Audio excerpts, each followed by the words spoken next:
ازاي تخلي جودة الفيديو من كده لكده؟ كل ده باستخدام تطبيق كاب كات وفي ان.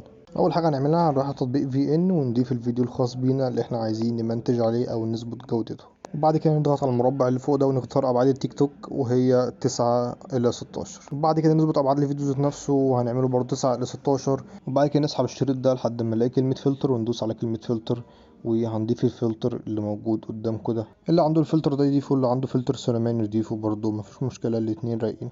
بعد كده هنصدر الفيديو على اعلى جودة ونيجي للخطوة التانية والاخيرة هي الكاب كات. هنروح على تطبيق كاب كات وندوس على مشروع جديد، وبعد كده نضيف الفيديو اللي احنا لسه مصدرينه على اعلى جودة، وبعد كده هندوس على كلمة adjust او تعديل، وبعد كده هتعمل نفس الاعدادات اللي انا بعملها دي بالظبط يا شباب، نفس الاعدادات دي عشان تديك اعلى كواليتي واحسن جودة والالوان بتاعتها تكون كويسة جدا. وبكده نكون خلصنا التعديل على الفيديو. هنظبط بقى اللير اللي احنا ضفناه وهنشيل اي زيادات ونخلي اللير يملى الفيديو كله عشان خاطر يبقى مطبق على الفيديو كله. وبس كده، اخر حاجه نعملها هنعمل اكسبورت او تصدير للفيديو على جوده 1080 وعلى اعلى فريم ريت وبت ريت، وبكده هنقدر ننزل فيديو على تيك توك وان شاء الله هيبقى الجوده جميله. ودي النتيجه النهائيه. ما تنساش تعملي لايك وتعملي فولو، وبس كده، سلام.